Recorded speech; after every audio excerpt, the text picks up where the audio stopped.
is as unusual as it sounds. It started about a year ago. My family was taking me out to celebrate finishing my education as a dental technician. I had technically already worked in the field for some time, mostly internships, but now I had it all on paper. I was officially done and I could get myself a real job. I had a couple of places lined up. My mom was really excited about it.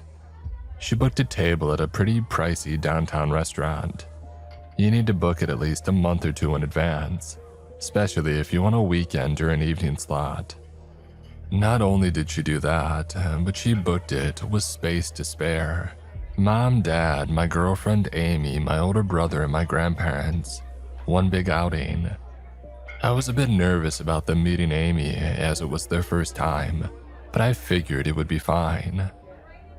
When we got there around 5:30 on a Friday, I'm not gonna out the restaurant, I think they're closed now, but it was this nice downtown place, slightly elevated with an outdoors terrace. They had 2 bars and these big booths for parties of up to 8. When we got there, they showed us inside, asked us to take off our shoes, and sat us down at the table. First thing they did was go person by person and wash our hands at the table. The appetizer was meant to be eaten with your hands. That was the kind of vibe that we were walking into. And just for contrast, I'm not into expensive stuff. The whole reason that I got into dentistry at all was because I used to be anxious about tongues. I started reading about them just to kinda demystify them, and all of a sudden it became an interest. And then I went from tongue to teeth. But food-wise, I'm a ramen noodle kinda guy. I'm not really about the whole washing my hands with eucalyptus water thing. And we had a couple of drinks, some laughs, some appetizers. And they had this shrimp thing they served with dry ice that made the whole table look like a cloud. The chef was apparently some big thing. I think I've seen him on the TV a couple of times. Let's just call him Chef Mike for reference. It'd be too easy to identify him if I gave you the real first name. We saw him a couple of times that day. A lot of people were running in and out of the kitchen, and if you listened closely, you could hear somebody yelling in the other room.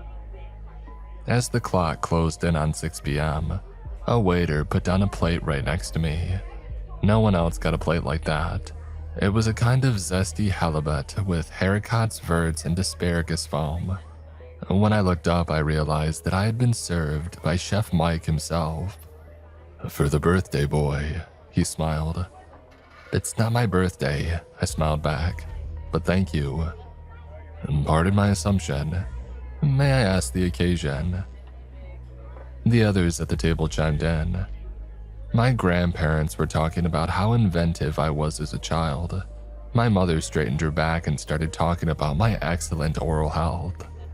Amy was clinging to my arm, a bit overwhelmed by the whole outing. She's not a fan of strangers. Chef Mike just smiled at me. "Oh, then you must have a refined palate," he said. "Please, it's on the house." A clock chimed in the background. 6 p.m. on the dot. I took a bite. I'm not gonna say that the halibut was the best thing I had ever had. It wasn't. It was good though. Buttery smooth with just enough texture to stick to your tongue. The foam did a lot of heavy lifting. It was just a couple of bites, but I really enjoyed it. There really wasn't much more to it. We had a lovely dinner and dessert, and then as we called it a night, Amy and I took an Uber back to our place. That's when I noticed something curious. Somebody had sent me money. $80. Now, it's not a lot of money, but there was no name or note attached to it. I figured it was my parents wanting to give me a little extra to go out with Amy, but I wasn't sure. I chalked it up to miscommunication and sent out a, "Hey, thanks for the $80" in the family group chat. No one responded. I didn't really think about it. The next day, I was back to slurping up a pack of ramen noodles while doing paperwork. To be a bit extra fancy, I added some fresh bell peppers. I was halfway through an article when I got a notification. $65. No name or note attached. Strange.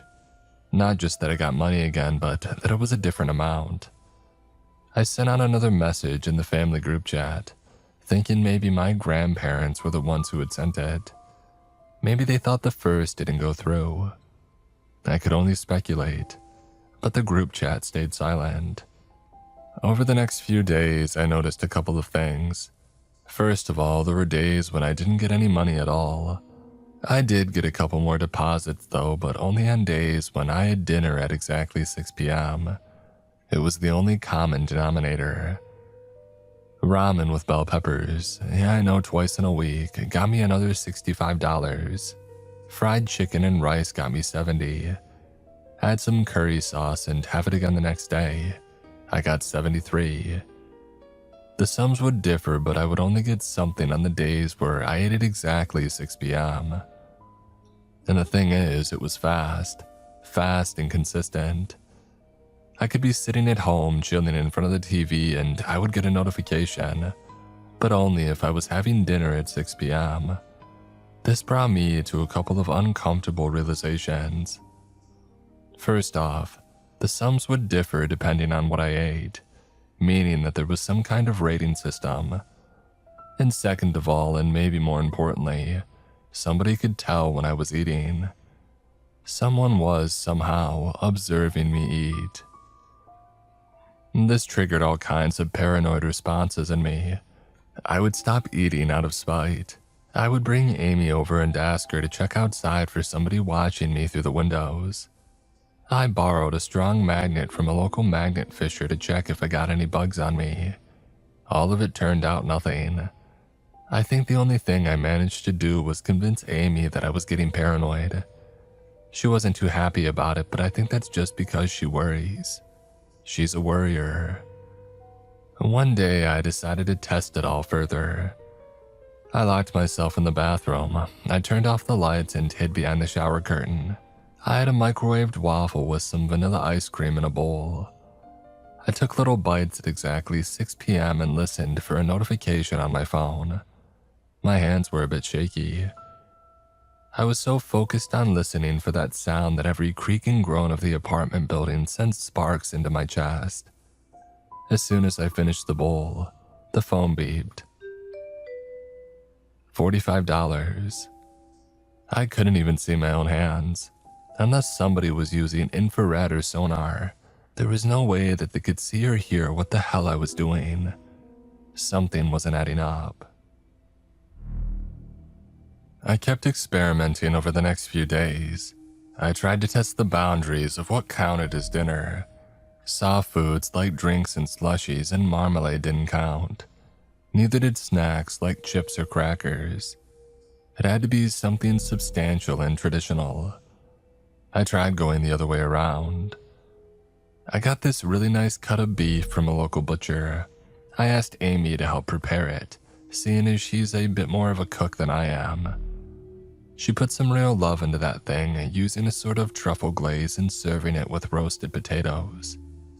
I asked her to share it with me, but she insisted that I had it on my own. She was sort of invested into this experiment too. She had seen the deposits. I sat down at this little table. I had a heated cloth napkin, a glass of red wine, and ate by candlelight. Once I finished, I checked my phone. $1,200. This wasn't just a creepy experiment anymore. This was real money, rent money. Amy freaked out when I showed her, dancing around the kitchen like she had won the lottery. "Tomorrow I'll make homemade ciabatta and chili," she said. "If this is what one steak gets us, what'll the 3-course meal do?" "But where's it coming from?" I asked her. "Why are we getting it?" "Why don't you just ask? If there's somebody watching, then clearly they're listening." She had a point. Amy had some last-minute business to deal with the next day, so I ended up making some hot dogs and mashed potatoes. And nothing fancy, just the powdered stuff right out of the box. But as I sat down, I had an idea. I took a bite and I spoke into the empty room. "If you can hear me, add 50 cents to the next deposit." I had never gotten anything less than full dollars, so yeah, that would catch my attention. I tried watching a show as I ate, but I kept getting this pounding in my chest whenever I thought about being watched. What was the point in watching me eat? And why at 6 p.m.? I finished my meal and put the plate away. As I turned on the dishwasher, my phone chimed. $21.50. Someone was listening. Testing this further just made it stranger. I had some Indian takeout food on the bus and I still got a deposit. They were still watching me when I was on the move as long as I had a proper meal. I tried dragging dinner out for 2 hours. I still got a deposit, but much less than usual. I could be eating alone or with friends or at a restaurant. It didn't matter. Someone knew what I was doing and they were grading it on a scale. I started asking questions. 50 cents for yes, 25 cents for no. I already knew they could hear me, so that was already settled. "Can you see me?" 50 cents, yes. "Do I know you?" 25 cents, no. "Do you want to hurt me?" 25 cents, no. I was so fascinated that it started taking up a lot of time. I would make charts and weigh my options on what to ask. We quickly realized that it didn't work if Amy asked. It had to be me. But when asked if I knew that Amy was there, I got a very clear yes. I started to notice a couple of patterns in the payments. Home-cooked meals regularly got bigger deposits, also eating alone. White wine was a big no-no, but red wine was a yes, especially if chilled. I was slowly mapping another person's palate, and I have to admit it was pretty amazing. A little more salt, another $5. A little less butter, that's another $3. All the while I was asking questions. Whoever was watching me had a hard time answering what or who they were. We had to narrow it down to what they weren't. They were not a regular person. Not a demon or a mythical creature, not an alien. I couldn't get a clear enough answer, but I managed to understand that they used to be a person. Not a ghost though, they were clear about that. 25 cents clear. I came up with this system of multiple choice answers. I would write up answer sheets with increments of 10 cents each. That's how I figured out where they came from. First day I asked what continent they lived on. I got 30 cents correlating with my North America answer. And the next day it pointed me to the United States. Makes sense, that's where I am.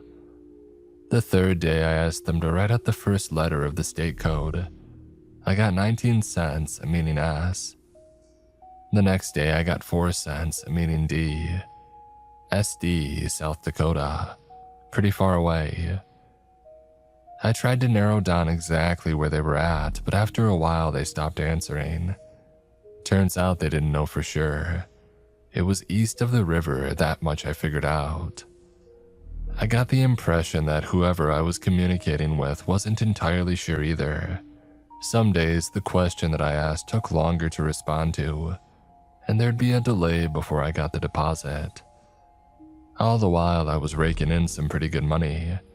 I was averaging $150 a day just from sticking to the dinner schedule. Amy didn't ask too many questions. We could really use the money if we wanted to get a bigger place. But I had to start asking some uncomfortable questions. I couldn't get over what kind of deal I was actually making. Why would someone go to such lengths just to have me follow a strict schedule? And it was then, almost 2 months after that celebration dinner, that I got a visitor. It was a regular Tuesday. I had started my new job just a couple of weeks prior, so I was more tired than usual when I got home from work. All the tension of getting to know a new workplace and just collapsed from my shoulders. Amy was working overtime, but she had prepared a recipe for me to make to ensure that we got the most out of our daily mystery deposit. But that's when I got a knock on the door. Now I get visitors every now and then. My parents, family, Amy's friends. But this was someone that I hadn't seen at my door before. Looking through the peephole, I realized that I was looking at none other than our local celebrity chef, Chef Mike. I opened the door, scratching my head. "Hey," he said, dropping the TV persona. "Remember me?" "Yeah, sure," I said. "What are you doing here?" "Have you been getting the payments?" "You know about them." "Yeah," he nodded. "I get them sometimes too. I just gotta cook the right thing." I invited him in and we got to chatting. Chef Mike told me all about the setup. About once a week, he got a deposit if he served that halibut dish to someone. They didn't have to order it and he would pay for it. It just had to be prepared in a certain way and offered at a certain time and date. As Chef Mike explained it, he wandered around my kitchen making sure to not touch the counter. It was kind of filthy. Amy doesn't really do dishes and I'm not much for cleaning. Chef Mike gave me a long look. "I stopped getting payments after you came by. I think our benefactor has taken a liking to you." "Benefactor? Is that what it is?" "I honestly don't know," he shrugged. "But whatever it is, it kickstarted my career. I made some serious money with this arrangement. Just from cooking halibut. It's not just cooking a halibut, it's cooking it to perfection. It's cooking it over a process that has taken me years to calibrate. No one else can do it. It's unique." He pointed a finger at me and I sat down. Chef Mike had come by to cook me dinner. He wasn't getting payments for halibut anymore, so he figured the benefactor had taken a liking to me. He wanted to try cooking for me to see if it paid off. It sounded almost threatening, like he wasn't asking. He wanted me to agree to him coming by 2 times per week, cooking things he knew would get us a lot of money. I wouldn't have to send him anything, he got deposits of his own. Somehow, our benefactor knew that not only was I having dinner at the exact time, but he also knew exactly who had prepared it. And I mean, what could I say? I was getting paid to enjoy a gourmet meal 2 times a week. How can that be a bad thing?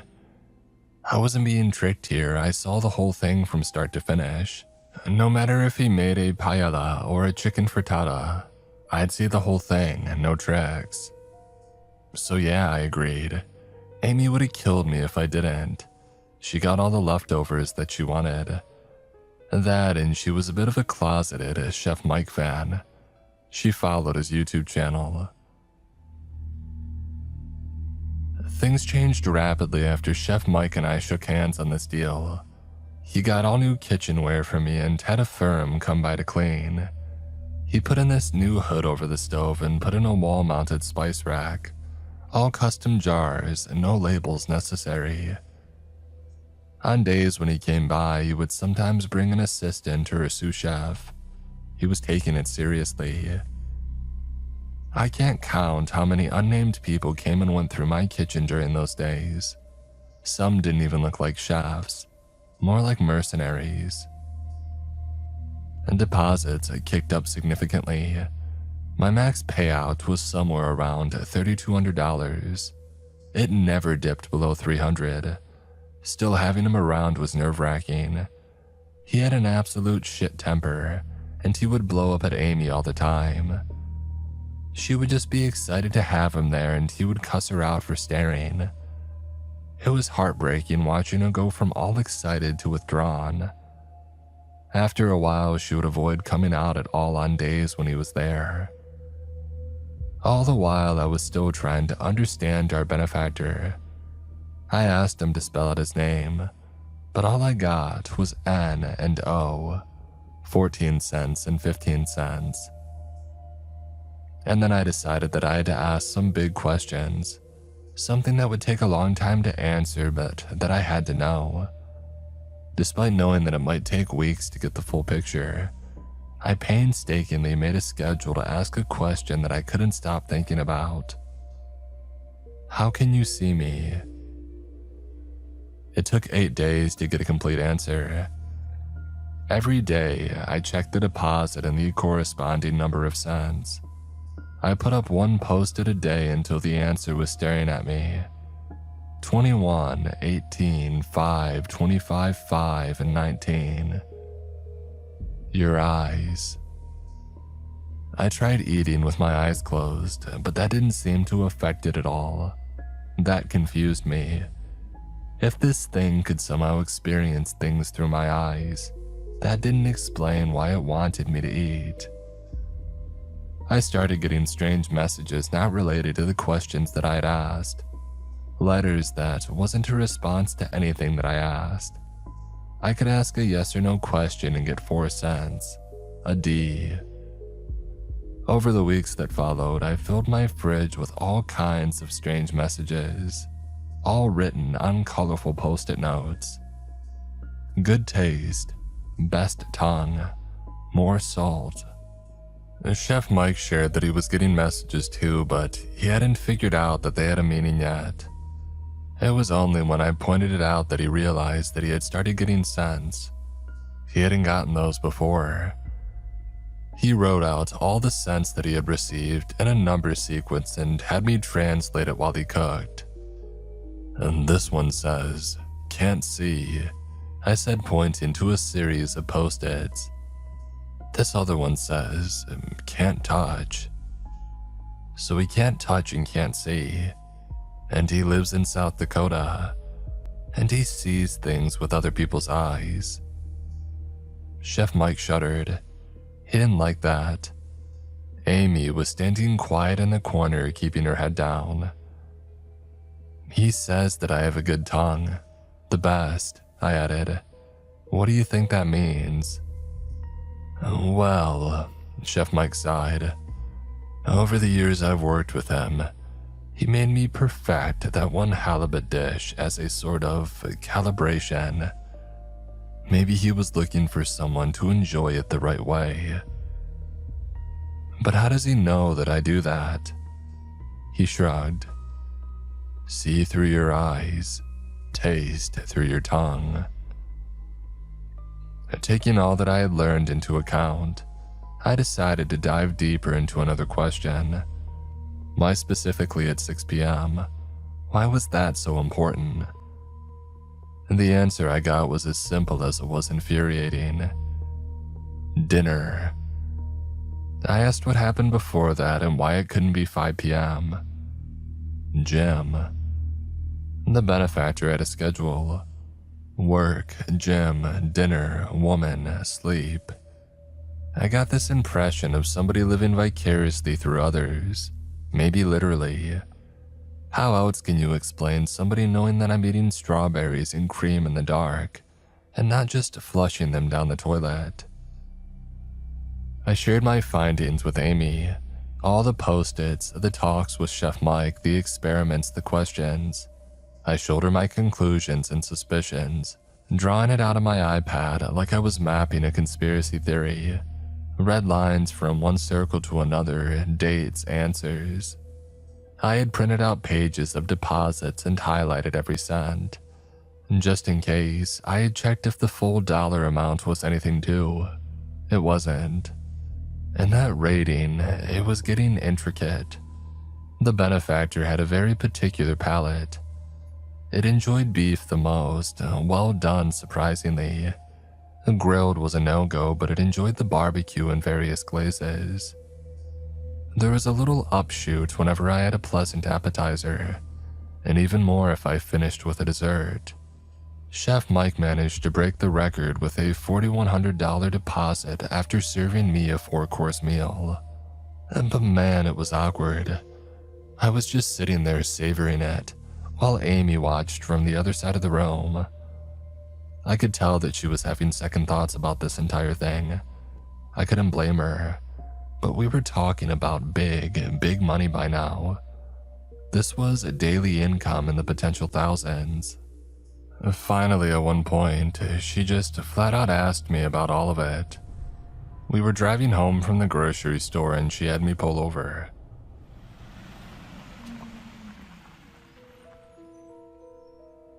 It was almost dinner time. We had gotten stuck in traffic and I was a bit stressed, but I did as she had asked. She put her hand on my shoulder. "I think we should stop," she said.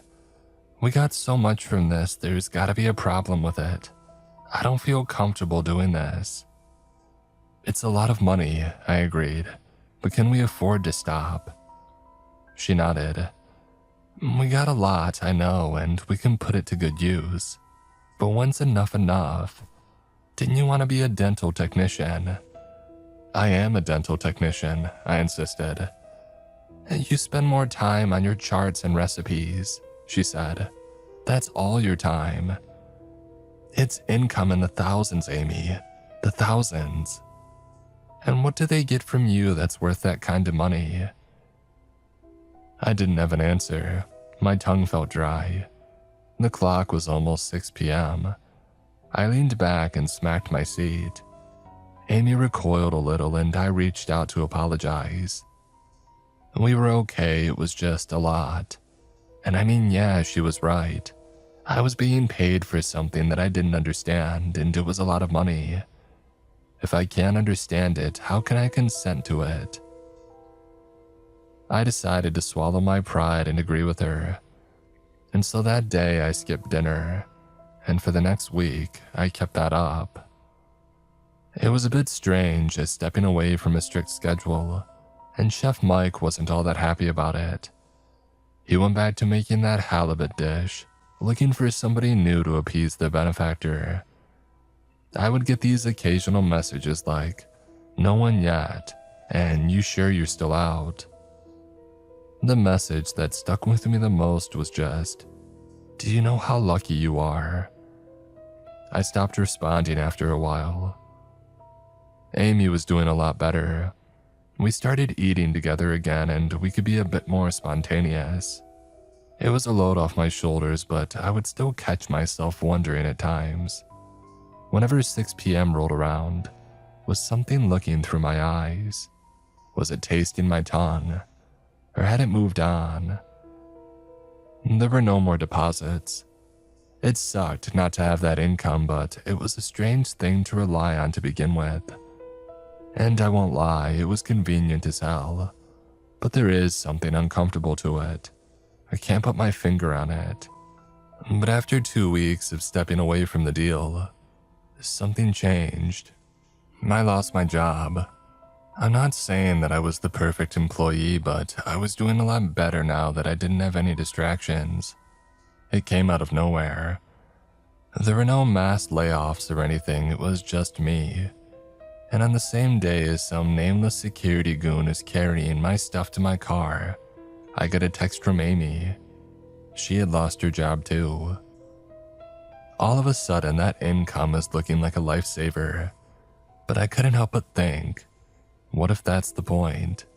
What if this was orchestrated? How far can this benefactor reach? And that night, Amy went to see her sister. The two of them are really close and she needed some time alone. Meanwhile, I had made some spaghetti and meatballs and I sat down to eat at exactly 6 p.m. I remember sitting there at the kitchen table eating in silence, looking at my iPad across the table. I had written a question. "Did you get us fired?" 50 cents yes, 25 cents no.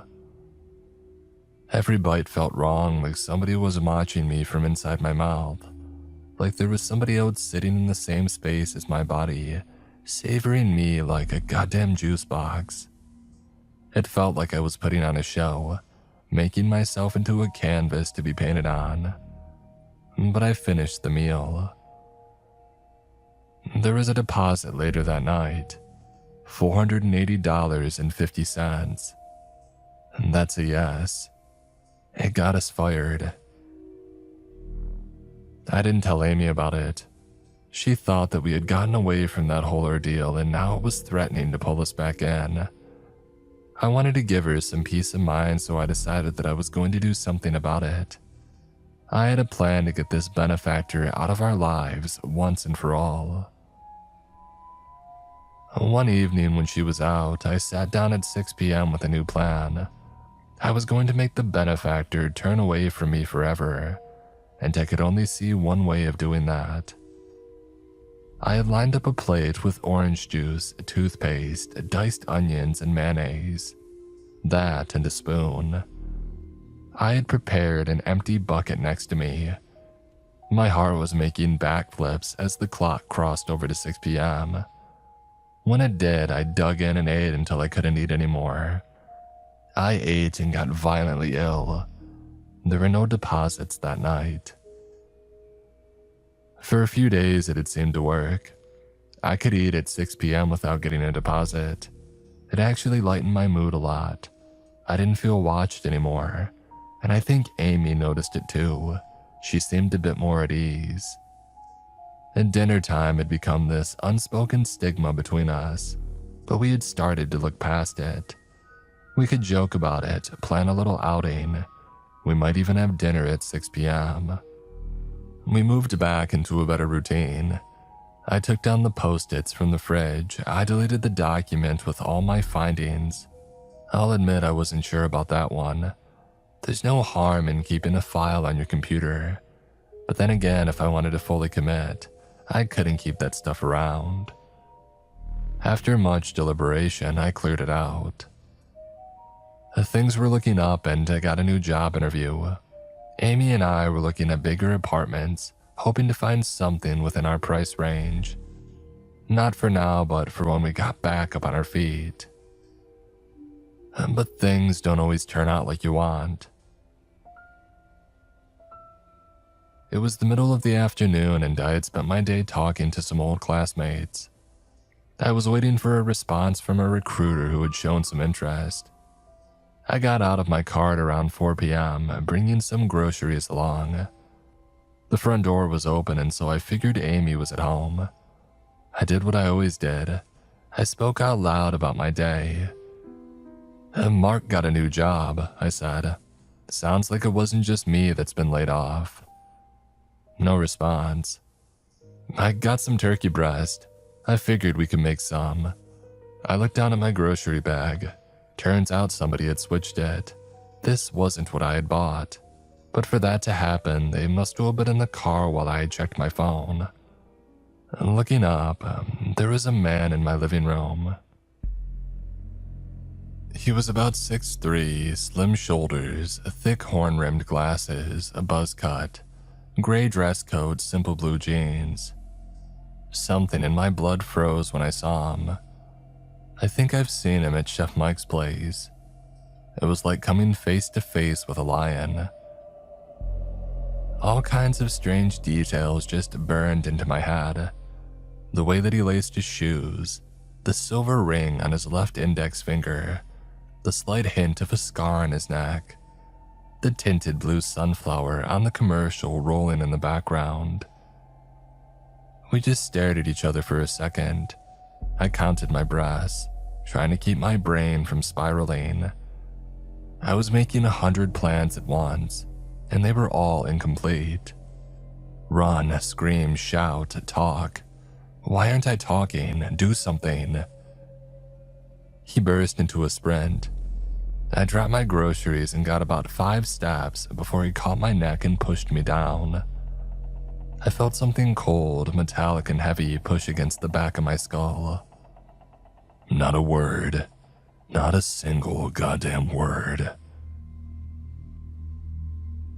The world turns black with a blindfold. I tried to listen for details, count my steps. There were more people and they were trying to disorient me. They put a hood over my head and spun me around, pushing me to the ground a couple of times. I couldn't figure out the direction that we were going. They threw me into a car, a big one by the sound of it. No one was talking, but I figured there were at least 3 people, 2 up front and 1 in the back. The car ride was over 40 minutes, but we took a lot of turns. We might have been going in circles for a while. Once we came to a stop, they pulled me out and kept driving. I never even saw the car. Still, not a word from either of them. I was pulled inside a building and escorted down some stairs, a cellar. I was pushed into a cheap chair that scraped against an uneven stone floor. And then there was a voice. Time. 4:48. Clear out. People left the room. Another chair squeaked as somebody sat down across from me. They leaned in, making sure the chains on my hands were secured to the table. Let me tell you about my job. The silence was unbearable. I could barely hear him over my own breathing.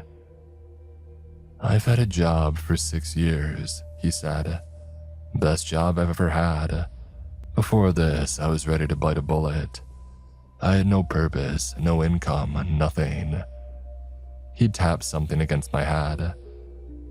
And then one day a man walks past me, and I look at him a little longer than I usually do. He looks weird, has a feel to him, and all of a sudden I get $20, just like that. So you know what I do? He leans in. I look a little closer. I follow him a little longer. Another 20. And you know what I find. This guy is a freak. He does some things that grown men aren't supposed to do. Things that hurt people. Good people. He leans back. Something metallic lands on the table. So instead of turning my gun on myself, I turn it on him. And I shit you not, 10 minutes later, I'm looking at a 5-figure payout out of goddamn nowhere. He taps the heavy object with his fingertips, spins it a little. Now I got a job, a very serious job, and I've learned to listen very, very well, and I don't ask questions. We sat there for a full hour. He had a wall clock that made this needlessly loud ticking noise so I wouldn't forget the seconds. I tried to calm my nerves and settle my breathing, but he would do something to constantly keep me on edge. I lost track of time completely after a while, and he was more than patient. Someone knocked on a door upstairs, a heavy door, metal reinforced. The man got up from his chair. That's your cue. It's showtime.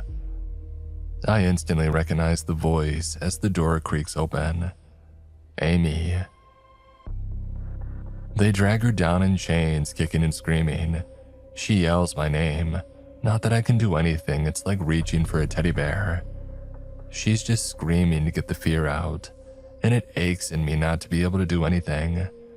The man has a gun. Something small clinks onto the table in front of me when he pulls off the blindfold. I'm sitting in a dark basement. There are 8 men in the room, all armed with submachine guns. They've chained Amy to the wall. They got her purse tangled up, so they cut the straps off with a Bowie knife. They're all masked. Black masks, carbon fiber with felt over the eyes. They have different skin tones and build. No visible tattoos. There are 6 plates in front of me. A bacon and water chestnut appetizer, Caesar salad with a mild cheese, lightly fried halibut with hollandaise sauce and collard greens, rice balls with a spicy mayonnaise served with steak tenderloin, a turkey burger slider, and a cup of chocolate lava cake for dessert. 3 perfectly placed glasses of red wine, water, and white wine. Amy is screaming herself to death. I can hear her voice breaking. I realize that one of the men are behind me and he's holding something. I can hear a leather strap just inches from the back of my head. He's pointing something at me. Once the clock turns to 6 p.m., one of the men nod at me. Bon appetit. I take my time with the dishes. I don't want to give them an excuse to shoot me in the back of the head. It all tastes like salt anyway. I must have bitten my tongue when they attacked me. The wine burns my tongue and my eyes water. A little blood drizzles out of the corner of my lips. Amy is a mess. She's on her knees repeating please over and over like a mantra. She is terrified of strangers and the claustrophobia isn't helping. No one is budging. They're not even looking at her. I take bite after bite, knowing full well that I'm being looked at from the inside out. You can taste the salt on my tongue. You can feel the pieces sliding down my gullet. You can feel my nervous stomach rumbling as I force myself to chew. How can he want this? One of the men checks their watch. Send the chef home. Have our guest finish in 10 minutes or kill the girl. Make it a challenge. The man standing behind me huffs and grabs my head and smashes it into the table. The table cracks a little cheap plastic probably stolen from a yard. He doesn't have a gun. He has some kind of pop rivet. He's not killing me, he's going to hurt me bad. It takes me a moment to register the pain. He pulls out my tongue and pierces it with a rivet. Start the clock. I can't feel my tongue. My eyes water. I try to eat without chewing, but the salt feels like sticking my mouth into a wall socket. I bite, chew, and swallow. Bite, chew, swallow. I'm a machine. I'm doing this. Pain doesn't kill you, but by God, it's the worst that I've ever felt. It's supposed to be good. It smells nice, but it sticks to my stomach lining like a sore cold. They're gonna kill her. I can see the gun. They're gonna kill her. I finish with a couple of minutes to spare. I almost choke on the white wine. I knocked over a couple of plates and it looked like somebody fed it all to a starving dog. I had barbecue glaze on my fingers. Hands are faster than forks. Looks good, one of them said. Hope you enjoyed your meal. Another one leaned in from behind, tapping me on my shoulder with an automatic weapon. What time are you having dinner tomorrow? He asked. It wasn't really a question. It would never be a question again. 6 p.m. I got $25. No cents. I still have my dinner at 6 p.m. to this day. I would like to say that Amy and I have found some kind of normalcy in all of this, but she turns pale every time I walk away to eat. We don't talk about it. We talk about everything but that. I've started getting deposits again. Not as big as I used to, but still significant. I've noticed I get a bit more if Amy is in the room, watching in silence. I've tried thinking about it in other ways. Like I'm not a captive in my own body, but maybe an influencer to an audience of one, or a curator, a reviewer. Maybe there's some magical thing that I can do that will grant me some kind of lenience, I don't know. But for now, I don't have any options. Every day I step away from whatever I'm doing and I have dinner. And I have it at exactly 6 p.m.